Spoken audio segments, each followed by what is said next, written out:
Joining me right now is Ohio Congressman, House Judiciary Committee member, and Freedom Caucus member Jim Jordan. Congressman, it's good to see you this morning. Thanks so much for joining me.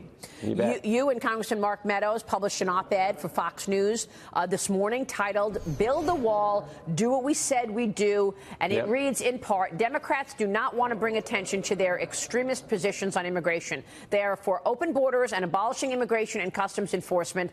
Securing the border is not going to happen in a Pelosi-run Congress. We still have 3 weeks. That's more than enough time to do what we said. And my question, Congressman, is can the president get this funding with Republicans? Because it's not just the Democrats who are pushing back on this. The Republicans refuse to get behind the president's request. And this has been going on for a year, Congressman. Yeah, no, there are Republican votes for this. The problem is Chuck Schumer in the Senate and the 60-vote rule they have over there, which is ridiculous. So there are Republican votes to build the border security wall and deal with the asylum law changes that we have to address the caravan issue. That's the position the Freedom Caucus has taken. More importantly, that's the position of the American people and, frankly, what we were elected to do in 2016. So this is common sense.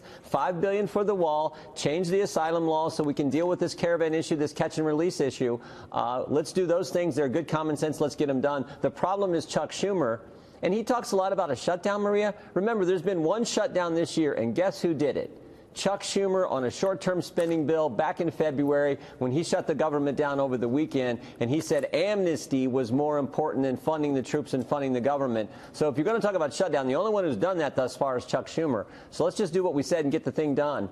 That's where the American people are. I agree. No, you're right about that. So what happens today when Nancy Pelosi and Chuck Schumer say to the president, look, all we have is $1.3 billion, and that's it. And we don't want DACA attached to this. We don't want anything else. And I mean, look, Nancy Pelosi is trying to get her speaker votes in order, right? And that's not happening until January. So why is she going to vote? Why is she going to do anything? She doesn't want to rock the boat before she gets the speakership, right?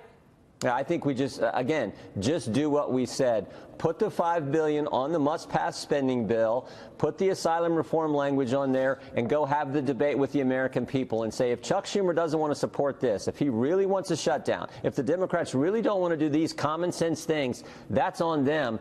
After all, excuse me, after all, they're the only ones who shut the government down. I think you just got to have the debate and, frankly, not be afraid of having the debate. Let's actually have it. Let's say, here are the two positions. American people, you decide. And you think the Republicans will be there?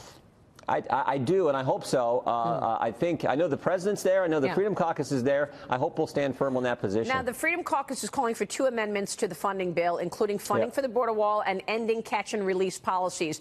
Tell us about this, because most people don't understand when an illegal comes here and the U.S. catches them, they have to release them and then get a court date in the calendar, and they may or may not show up. So then they're in the country illegally, probably taking others' jobs and creating a lot of expense for the U.S. Yeah, and it's even worse than that. DHS and ICE will tell you that 85% of the individuals who show up at the border and actually claim asylum, 85% of them aren't legitimate asylum seekers. So that's why we need more judges on the border. We need to deal with the issue right away, not let them come to the country, get in the country, release them, and then they never show up for their hearing. So let's have the hearing right away. In fact, the president is working on this.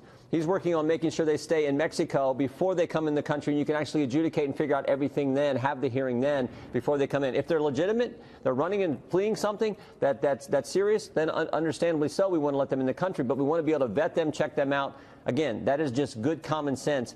And it's so contrary to where the Democrats are.